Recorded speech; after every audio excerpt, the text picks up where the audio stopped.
ಪದೇ ಪದೇ ಹಸುಗಳ ಮೇಲೆ ದಾಳಿ ಮಾಡಿದ್ದಕ್ಕೆ ಹುಲಿಗಳ ಹತ್ಯಾಕಾಂಡ ನಡೆಯಿತಾ ಎಂಬ ಅನುಮಾನ ಇಲ್ಲಿ ಮೂಡಿದೆ. ಹಸುಗಳ ಹತ್ಯೆಗೆ ಕೋಪಗೊಂಡಂತ ಜನ ವಿಷಮಿಕ್ಕಿದ್ದಾರೆ ಎಂಬ ಮಾತುಗಳು ಕೂಡ ಕೇಳಿ ಬರ್ತಾ ಇವೆ. ಈ ಕುರಿತ ಒಂದು ಗ್ರೌಂಡ್ ರಿಪೋರ್ಟ್ ನಿಮ್ಮ ಮುಂದೆ. ರಾಸುಗಳ ಮೇಲೆ ಈ ಹುಲಿಗಳು ದಾಳಿ ಮಾಡಿದ್ವಲ್ಲ ಅನ್ನೋ ಕಾರಣಕ್ಕೋಸ್ಕರ ಈ 6 ಜನ ಏನಿದ್ದಾರೆ ಆರೋಪಿತರು, ಅವರು ಆ ಸತ್ತೋಗಿದ್ದಂತಹ ಹಸುವಿಗೆ ಕ್ರಿಮಿನಾಶಕವನ್ನು ಹಾಕಿ ಹುಲಿಗಳಿಗೆ ಇಟ್ಟು ಹುಲಿಗಳು ಅದನ್ನ ತಿಂದು ಮೃತಪಟ್ಟಿದ್ದಾವೆ ಅನ್ನುವ ಗಂಭೀರ ಆರೋಪ ಏನಿದೆಯಲ್ಲ, ಈಗ ಪೊಲೀಸರ ಮುಂದೆ ಒಪ್ಪಿಕೊಂಡಿದ್ದಾರೆ ಕೂಡ. ಹಿಂಗಾಗಿತ್ತು ಸರ್, ಹಿಂಗಾಗಿತ್ತು ಅಂತೇಳಿ. ನೋಡಿ, ಆ ಹಸು ಇತ್ತಲ್ಲ, ಹಸುವಿನ ಮೇಲೆ ಹುಲಿ ದಾಳಿ ಮಾಡಿದಂತ ಸಮಯದಲ್ಲಿ ಹಸುವಿನ ಮೈಗಳನ್ನ ಪರಿಚಿದೆ, ಹಸುವಿನ ಮೈಯನ್ನ ಪರಿಚಿದೆ. ಆ ಪರಿಚಿರುವಂತ ಹಸುವಿನ ಮೈನಲ್ಲಿ ಗಾಯ ಆಗಿದೆ, ದೇಹದ ಮೇಲೆ ಗಾಯ ಆಗಿದೆ. ಆ ಗಾಯ ಆಗಿರೋದನ್ನ ತಾವೀಗ ನೋಡ್ತಾ ಇದ್ದೀರಿ. ನೋಡಿ, ಆ ಹಸುವಿನ ಕಾಲಿಗೂ ಕೂಡ ಗಾಯ ಆಗಿದೆ. ಹಾಗಾಗಿ ಅದೇ ಒಂದು ಸಿಟ್ಟಿನಿಂದ ಅಥವಾ ಆ ಹಸುವಿಗೆ ಏನಾದ್ರೂ ಮಾಡಬೇಕು, ಹಸುವಿಗೆ ಹಿಂಗ್ ಮಾಡ್ತಲ್ಲ, ಬೇಟೆ ಆಡ್ತಲ್ಲ ಅನ್ನೋ ಕಾರಣಕ್ಕೋಸ್ಕರ ಈ ರೀತಿಯಾಗಿ ದಾಳಿ ಮಾಡಿದೆ. ಈ ರೀತಿಯಾಗಿ ಅವರು ವಿಷವನ್ನ ಇಟ್ಟು ಕೊಂದಿದ್ದಾರೆ ಅನ್ನೋದ್ರ ಬಗ್ಗೆಯೂ ಕೂಡ ಈಗ ಮಾತುಗಳು ಕೇಳಬರ್ತಾ ಇದೆ. ಅದಕ್ಕೆ ಪೂರಕ ಆಗುವಂತ ಇಲ್ಲೊಂದು ಹಸು ಇದೆ ನೋಡಿ. ಆ ಹಸುವಿನ ಕಾಲು ಮತ್ತೆ ಬೆನ್ನಿಗೆ ಹುಲಿ ಪರಿಚಿರುವಂತಹ ಗಾಯವೂ ಕೂಡ ಆಗಿರೋದನ್ನ ತಾವು ನೋಡ್ತಾ ಇದ್ದೀರಿ. ಇದೇ ಬರಗೂರು ಹಸು. ಈ ಬರುಗ್ ತನಿಖೆಯನ್ನ ಮಾಡ್ತಾ ಇದ್ದಾರೆ. ಸದ್ಯಕ್ಕೆ 6 ಜನರನ್ನ ವಶಕ್ಕೆ ಪಡೆದು ವಿಚಾರಣೆಯನ್ನ ಮಾಡ್ತಾ ಇದ್ದಾರೆ. ಸದ್ಯಕ್ಕೆ ಅವರು ಒಪ್ಕೊಂಡಿದ್ದಾರೆ ಅನ್ನೋದ್ರ ಬಗ್ಗೆಯೂ ಕೂಡ ನಮಗೆ ಮಾಹಿತಿ ಲಭ್ಯ ಆಗಿರೋದ್ರಿಂದ ಮುಂದಿನ ಹಂತದಲ್ಲಿ ತನಿಖೆ ಹೇಗ್ ನಡೆಯುತ್ತೆ, ಇನ್ ಯಾರ್ಯಾರಿದ್ದಾರೆ ಅನ್ನೋದ್ರ ಬಗ್ಗೆ ಕಾದು ನೋಡಬೇಕಾಗಿದೆ. ಕ್ಯಾಮರಾ ಪರ್ಸನ್ ಕಾಂತರಾಜ್ ಜೊತೆಗೆ ನಾನು ರಂಜಿತ್ ಶಿರಿಯಾ, ರಿಪಬ್ಲಿಕ್ ಕನ್ನಡ, ಚಾಮರಾಜನಗರ. ಹುಲಿಗಳ ಹತ್ಯಾಕಾಂಡ ತನಿಖೆ ಚುರುಕುಗೊಂಡಿದೆ. ಶಿವಣ್ಣ ಎಂಬಾತನ ವಶಕ್ಕೆ ಪಡೆದು ವಿಚಾರಣೆ ನಡೆಸಲಾಗ್ತಿದೆ. ಮನೆ ಯಜಮಾನ ಇಲ್ಲದೆ ಕುಟುಂಬಸ್ಥರು ಕಣ್ಣೀರು ಹಾಕ್ತಿದ್ದಾರೆ. ಕೂಲಿ ಮಾಡಿ ಜೀವನ ನಡೆಸುತ್ತಿದ್ದವನ್ನ ವಶಕ್ಕೆ ಪಡೆದಿದ್ದಾರೆಂದು ಕುಟುಂಬಸ್ಥರು ಆಕ್ರೋಶವನ್ನು ಹೊರಹಾಕಿದ್ದಾರೆ. ಹುಲಿಗಳು ಸಾವು ಪ್ರಕರಣದಲ್ಲಿ ಶಿವಣ್ಣ ಸೇರಿದಂತೆ ಸುಮಾರು 5 ಜನರನ್ನ ವಶಕ್ಕೆ ಪಡ್ಕೊಂಡಂತಹ ಅರಣ್ಯಾಧಿಕಾರಿಗಳು ಈಗ ವಿಚಾರಣೆಯನ್ನ ಮಾಡ್ತಾ ಇದ್ದಾರೆ. ಶಿವಣ್ಣ ಅವರ ಮನೆಯಲ್ಲಿ ಅವರ ಕುಟುಂಬದವರು ಏನ್ ಹೇಳ್ತಾರೆ, ಈ ಪ್ರಕರಣಕ್ಕೂ ಅವರಿಗೂ ಏನಾದ್ರೂ ಸಂಬಂಧ ಇದೆಯಾ? ಈ ಕುರಿತಾಗಿ ಶಿವಣ್ಣ ಅವರ ಧರ್ಮಪತ್ನಿ ನಮ್ಮ ಜೊತೆಲಿದ್ದಾರೆ, ಅವ್ರು ಮಾತಾಡ್ಸೋಣ. ಅಮ್ಮ, ಏನಾದ್ರೂ ಅವ್ರ ಪಾತ್ರ ಇತ್ತ, ಶಿವಣ್ಣ ಅವ್ರ ಪಾತ್ರ ಇತ್ತ? ಯಾಕೆ ಅವ್ರನ್ನ ಪದೇ ಪದೇ ಹಸುಗಳ ಮೇಲೆ ದಾಳಿ ಮಾಡಿದ್ದಕ್ಕೆ ಹುಲಿಗಳ ಹತ್ಯಾಕಾಂಡ ನಡೆಯಿತಾ ಎಂಬ ಅನುಮಾನ ಇಲ್ಲಿ ಮೂಡಿದೆ. ಹಸುಗಳ ಹತ್ಯೆಗೆ ಕೋಪಗೊಂಡಂತ ಜನ ವಿಷಮಿಕ್ಕಿದ್ದಾರೆ ಎಂಬ ಮಾತುಗಳು ಕೂಡ ಕೇಳಿ ಬರ್ತಾ ಇವೆ. ಈ ಕುರಿತ ಒಂದು ಗ್ರೌಂಡ್ ರಿಪೋರ್ಟ್ ನಿಮ್ಮ ಮುಂದೆ. ರಾಸುಗಳ ಮೇಲೆ ಈ ಹುಲಿಗಳು ದಾಳಿ ಮಾಡಿದ್ವಲ್ಲ ಅನ್ನೋ ಕಾರಣಕ್ಕೋಸ್ಕರ ಈ 6 ಜನ ಏನಿದ್ದಾರೆ ಆರೋಪಿತರು, ಅವರು ಆ ಸತ್ತೋಗಿದ್ದಂತಹ ಹಸುವಿಗೆ ಕ್ರಿಮಿನಾಶಕವನ್ನು ಹಾಕಿ ಹುಲಿಗಳಿಗೆ ಇಟ್ಟು ಹುಲಿಗಳು ಅದನ್ನ ತಿಂದು ಮೃತಪಟ್ಟಿದ್ದಾವೆ ಅನ್ನುವ ಗಂಭೀರ ಆರೋಪ ಏನಿದೆಯಲ್ಲ, ಈಗ ಪೊಲೀಸರ ಮುಂದೆ ಒಪ್ಪಿಕೊಂಡಿದ್ದಾರೆ ಕೂಡ. ಹಿಂಗಾಗಿತ್ತು ಸರ್, ಹಿಂಗಾಗಿತ್ತು ಅಂತೇಳಿ. ನೋಡಿ, ಆ ಹಸು ಇತ್ತಲ್ಲ, ಹಸುವಿನ ಮೇಲೆ ಹುಲಿ ದಾಳಿ ಮಾಡಿದಂತ ಸಮಯದಲ್ಲಿ ಹಸುವಿನ ಮೈಗಳನ್ನ ಪರಿಚಿದೆ, ಹಸುವಿನ ಮೈಯನ್ನ ಪರಿಚಿದೆ. ಆ ಪರಿಚಿರುವಂತ ಹಸುವಿನ ಮೈನಲ್ಲಿ ಗಾಯ ಆಗಿದೆ, ದೇಹದ ಮೇಲೆ ಗಾಯ ಆಗಿದೆ. ಆ ಗಾಯ ಆಗಿರೋದನ್ನ ತಾವೀಗ ನೋಡ್ತಾ ಇದ್ದೀರಿ. ನೋಡಿ, ಆ ಹಸುವಿನ ಕಾಲಿಗೂ ಕೂಡ ಗಾಯ ಆಗಿದೆ. ಹಾಗಾಗಿ ಅದೇ ಒಂದು ಸಿಟ್ಟಿನಿಂದ ಅಥವಾ ಆ ಹಸುವಿಗೆ ಏನಾದ್ರೂ ಮಾಡಬೇಕು, ಹಸುವಿಗೆ ಹಿಂಗ್ ಮಾಡ್ತಲ್ಲ, ಬೇಟೆ ಆಡ್ತಲ್ಲ ಅನ್ನೋ ಕಾರಣಕ್ಕೋಸ್ಕರ ಈ ರೀತಿಯಾಗಿ ದಾಳಿ ಮಾಡಿದೆ. ಈ ರೀತಿಯಾಗಿ ಅವರು ವಿಷವನ್ನ ಇಟ್ಟು ಕೊಂದಿದ್ದಾರೆ ಅನ್ನೋದ್ರ ಬಗ್ಗೆಯೂ ಕೂಡ ಈಗ ಮಾತುಗಳು ಕೇಳಬರ್ತಾ ಇದೆ. ಅದಕ್ಕೆ ಪೂರಕ ಆಗುವಂತ ಇಲ್ಲೊಂದು ಹಸು ಇದೆ ನೋಡಿ. ಆ ಹಸುವಿನ ಕಾಲು ಮತ್ತೆ ಬೆನ್ನಿಗೆ ಹುಲಿ ಪರಿಚಿರುವಂತಹ ಗಾಯವೂ ಕೂಡ ಆಗಿರೋದನ್ನ ತಾವು ನೋಡ್ತಾ ಇದ್ದೀರಿ. ಇದೇ ಬರಗೂರು ಹಸು.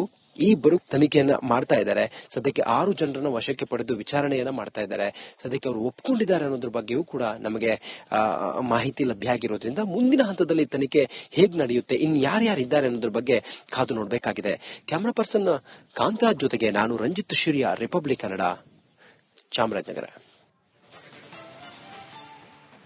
ಹುಲಿಗಳ ಹತ್ಯಾಕಾಂಡ ತನಿಖೆ ಚುರುಕುಗೊಂಡಿದೆ. ಶಿವಣ್ಣ ಎಂಬಾತನ ವಶಕ್ಕೆ ಪಡೆದು ವಿಚಾರಣೆ ನಡೆಸಲಾಗ್ತಿದೆ. ಮನೆ ಯಜಮಾನ ಇಲ್ಲದೆ ಕುಟುಂಬಸ್ಥರು ಕಣ್ಣೀರು ಹಾಕ್ತಿದ್ದಾರೆ. ಕೂಲಿ ಮಾಡಿ ಜೀವನ ನಡೆಸುತ್ತಿದ್ದವನ್ನ ವಶಕ್ಕೆ ಪಡೆದಿದ್ದಾರೆಂದು ಕುಟುಂಬಸ್ಥರು ಆಕ್ರೋಶವನ್ನು ಹೊರಹಾಕಿದ್ದಾರೆ. ಹುಲಿಗಳು ಸಾವು ಪ್ರಕರಣದಲ್ಲಿ ಶಿವಣ್ಣ ಸೇರಿದಂತೆ ಸುಮಾರು 5 ಜನರನ್ನ ವಶಕ್ಕೆ ಪಡ್ಕೊಂಡಂತಹ ಅರಣ್ಯಾಧಿಕಾರಿಗಳು ಈಗ ವಿಚಾರಣೆಯನ್ನ ಮಾಡ್ತಾ ಇದ್ದಾರೆ.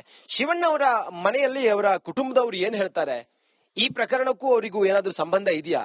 ಈ ಕುರಿತಾಗಿ ಶಿವಣ್ಣ ಅವರ ಧರ್ಮಪತ್ನಿ ನಮ್ಮ ಜೊತೆಲಿದ್ದಾರೆ, ಅವ್ರು ಮಾತಾಡ್ಸೋಣ. ಅಮ್ಮ, ಏನಾದ್ರೂ ಅವ್ರ ಪಾತ್ರ ಇತ್ತ, ಶಿವಣ್ಣ ಅವ್ರ ಪಾತ್ರ ಇತ್ತ? ಯಾಕೆ ಅವ್ರನ್ನ ಪದೇ ಪದೇ ಹಸುಗಳ ಮೇಲೆ ದಾಳಿ ಮಾಡಿದ್ದಕ್ಕೆ ಹುಲಿಗಳ ಹತ್ಯಾಕಾಂಡ ನಡೆಯಿತಾ ಎಂಬ ಅನುಮಾನ ಇಲ್ಲಿ ಮೂಡಿದೆ. ಹಸುಗಳ ಹತ್ಯೆಗೆ ಕೋಪಗೊಂಡಂತ ಜನ ವಿಷವಿಕ್ಕಿದ್ದಾರೆ ಎಂಬ ಮಾತುಗಳು ಕೂಡ ಕೇಳಿ ಬರ್ತಾ ಇವೆ. ಈ ಕುರಿತ ಒಂದು ಗ್ರೌಂಡ್ ರಿಪೋರ್ಟ್ ನಿಮ್ಮ ಮುಂದೆ. ರಾಸುಗಳ ಮೇಲೆ ಈ ಹುಲಿಗಳು ದಾಳಿ ಮಾಡಿದ್ವಲ್ಲ ಅನ್ನೋ ಕಾರಣಕ್ಕೋಸ್ಕರ ಈ 6 ಜನ ಏನಿದ್ದಾರೆ ಆರೋಪಿತರು, ಅವರು ಆ ಸತ್ತೋಗಿದ್ದಂತಹ ಹಸುವಿಗೆ ಕ್ರಿಮಿನಾಶಕವನ್ನು ಹಾಕಿ ಹುಲಿಗಳಿಗೆ ಇಟ್ಟು ಹುಲಿಗಳು ಅದನ್ನ ತಿಂದು ಮೃತಪಟ್ಟಿದ್ದಾವೆ ಅನ್ನುವ ಗಂಭೀರ ಆರೋಪ ಏನಿದೆಯಲ್ಲ, ಈಗ ಪೊಲೀಸರ ಮುಂದೆ ಒಪ್ಪಿಕೊಂಡಿದ್ದಾರೆ ಕೂಡ. ಹಿಂಗಾಗಿತ್ತು ಸರ್, ಹಿಂಗಾಗಿತ್ತು ಅಂತೇಳಿ. ನೋಡಿ, ಆ ಹಸು ಇತ್ತಲ್ಲ, ಹಸುವಿನ ಮೇಲೆ ಹುಲಿ ದಾಳಿ ಮಾಡಿದಂತ ಸಮಯದಲ್ಲಿ ಹಸುವಿನ ಮೈಗಳನ್ನ ಪರಿಚಿದೆ, ಹಸುವಿನ ಮೈಯನ್ನ ಪರಿಚಿದೆ. ಆ ಪರಿಚಿರುವಂತ ಹಸುವಿನ ಮೈನಲ್ಲಿ ಗಾಯ ಆಗಿದೆ, ದೇಹದ ಮೇಲೆ ಗಾಯ ಆಗಿದೆ. ಆ ಗಾಯ ಆಗಿರೋದನ್ನ ತಾವೀಗ ನೋಡ್ತಾ ಇದ್ದೀರಿ. ನೋಡಿ, ಆ ಹಸುವಿನ ಕಾಲಿಗೂ ಕೂಡ ಗಾಯ ಆಗಿದೆ.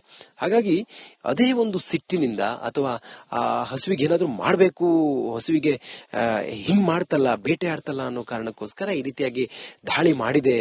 ಈ ರೀತಿಯಾಗಿ ಅವರು ವಿಷವನ್ನ ಇಟ್ಟು ಕೊಂದಿದ್ದಾರೆ ಅನ್ನೋದ್ರ ಬಗ್ಗೆಯೂ ಕೂಡ ಈಗ ಮಾತುಗಳು ಕೇಳಬರ್ತಾ ಇದೆ. ಅದಕ್ಕೆ ಪೂರಕ ಆಗುವಂತೆ ಇಲ್ಲೊಂದು ಹಸು ಇದೆ ನೋಡಿ, ಆ ಹಸುವಿನ ಕಾಲು ಮತ್ತೆ ಬೆನ್ನಿಗೆ ಹುಲಿ ಪರಿಚಿರುವಂತಹ ಗಾಯವೂ ಕೂಡ ಆಗಿರೋದನ್ನ ತಾವು ನೋಡ್ತಾ ಇದ್ದೀರಿ. ಇದೇ ಬರಗೂರು ಹಸು. ಈ ತನಿಖೆಯನ್ನ ಮಾಡ್ತಾ ಇದ್ದಾರೆ. ಸದ್ಯಕ್ಕೆ 6 ಜನರನ್ನ ವಶಕ್ಕೆ ಪಡೆದು ವಿಚಾರಣೆಯನ್ನ ಮಾಡ್ತಾ ಇದ್ದಾರೆ. ಸದ್ಯಕ್ಕೆ ಅವರು ಒಪ್ಕೊಂಡಿದ್ದಾರೆ ಅನ್ನೋದ್ರ ಬಗ್ಗೆಯೂ ಕೂಡ ನಮಗೆ ಮಾಹಿತಿ ಲಭ್ಯ ಆಗಿರೋದ್ರಿಂದ ಮುಂದಿನ ಹಂತದಲ್ಲಿ ತನಿಖೆ ಹೇಗ್ ನಡೆಯುತ್ತೆ, ಇನ್ ಯಾರ್ಯಾರಿದ್ದಾರೆ ಅನ್ನೋದ್ರ ಬಗ್ಗೆ ಕಾದು ನೋಡ್ಬೇಕಾಗಿದೆ. ಕ್ಯಾಮರಾ ಪರ್ಸನ್ ಕಾಂತರಾಜ್ ಜೊತೆಗೆ ನಾನು ರಂಜಿತ್ ಶಿರಿಯಾ, ರಿಪಬ್ಲಿಕ್ ಕನ್ನಡ, ಚಾಮರಾಜನಗರ. ಹುಲಿಗಳ ಹತ್ಯಾಕಾಂಡ ತನಿಖೆ ಚುರುಕುಗೊಂಡಿದೆ. ಶಿವಣ್ಣ ಎಂಬಾತನ ವಶಕ್ಕೆ ಪಡೆದು ವಿಚಾರಣೆ ನಡೆಸಲಾಗ್ತಿದೆ. ಮನೆ ಯಜಮಾನ ಇಲ್ಲದೆ ಕುಟುಂಬಸ್ಥರು ಕಣ್ಣೀರು ಹಾಕ್ತಿದ್ದಾರೆ. ಕೂಲಿ ಮಾಡಿ ಜೀವನ ನಡೆಸುತ್ತಿದ್ದವನ್ನ ವಶಕ್ಕೆ ಪಡೆದಿದ್ದಾರೆಂದು ಕುಟುಂಬಸ್ಥರು ಆಕ್ರೋಶವನ್ನು ಹೊರಹಾಕಿದ್ದಾರೆ. ಹುಲಿಗಳು ಸಾವು ಪ್ರಕರಣದಲ್ಲಿ ಶಿವಣ್ಣ ಸೇರಿದಂತೆ ಸುಮಾರು 5 ಜನರನ್ನ ವಶಕ್ಕೆ ಪಡ್ಕೊಂಡಂತಹ ಅರಣ್ಯಾಧಿಕಾರಿಗಳು ಈಗ ವಿಚಾರಣೆಯನ್ನ ಮಾಡ್ತಾ ಇದ್ದಾರೆ. ಶಿವಣ್ಣ ಅವರ ಮನೆಯಲ್ಲಿ ಅವರ ಕುಟುಂಬದವರು ಏನ್ ಹೇಳ್ತಾರೆ, ಈ ಪ್ರಕರಣಕ್ಕೂ ಅವರಿಗೂ ಏನಾದ್ರೂ ಸಂಬಂಧ ಇದೆಯಾ? ಈ ಕುರಿತಾಗಿ ಶಿವಣ್ಣ ಅವರ ಧರ್ಮಪತ್ನಿ ನಮ್ಮ ಜೊತೆಲಿದ್ದಾರೆ, ಅವ್ರು ಮಾತಾಡ್ಸೋಣ. ಅಮ್ಮ, ಏನಾದ್ರೂ ಅವ್ರ ಪಾತ್ರ ಇತ್ತ, ಶಿವಣ್ಣ ಅವ್ರ ಪಾತ್ರ ಇತ್ತ? ಯಾಕೆ ಅವ್ರನ್ನ ಪದೇ ಪದೇ ಹಸುಗಳ ಮೇಲೆ ದಾಳಿ ಮಾಡಿದ್ದಕ್ಕೆ ಹುಲಿಗಳ ಹತ್ಯಾಕಾಂಡ ನಡೆಯಿತಾ ಎಂಬ ಅನುಮಾನ ಇಲ್ಲಿ ಮೂಡಿದೆ. ಹಸುಗಳ ಹತ್ಯೆಗೆ ಕೋಪಗೊಂಡಂತ ಜನ ವಿಷವಿಕ್ಕಿದ್ದಾರೆ ಎಂಬ ಮಾತುಗಳು ಕೂಡ ಕೇಳಿ ಬರ್ತಾ ಇವೆ. ಈ ಕುರಿತ ಒಂದು ಗ್ರೌಂಡ್ ರಿಪೋರ್ಟ್ ನಿಮ್ಮ ಮುಂದೆ. ರಾಸುಗಳ ಮೇಲೆ ಈ ಹುಲಿಗಳು ದಾಳಿ ಮಾಡಿದ್ವಲ್ಲ ಅನ್ನೋ ಕಾರಣಕ್ಕೋಸ್ಕರ ಈ 6 ಜನ ಏನಿದ್ದಾರೆ ಆರೋಪಿತರು, ಅವರು ಆ ಸತ್ತೋಗಿದ್ದಂತಹ ಹಸುವಿಗೆ ಕ್ರಿಮಿನಾಶಕವನ್ನು ಹಾಕಿ ಹುಲಿಗಳಿಗೆ ಇಟ್ಟು ಹುಲಿಗಳು ಅದನ್ನ ತಿಂದು ಮೃತಪಟ್ಟಿದ್ದಾವೆ ಅನ್ನುವ ಗಂಭೀರ ಆರೋಪ ಏನಿದೆಯಲ್ಲ, ಈಗ ಪೊಲೀಸರ ಮುಂದೆ ಒಪ್ಪಿಕೊಂಡಿದ್ದಾರೆ ಕೂಡ.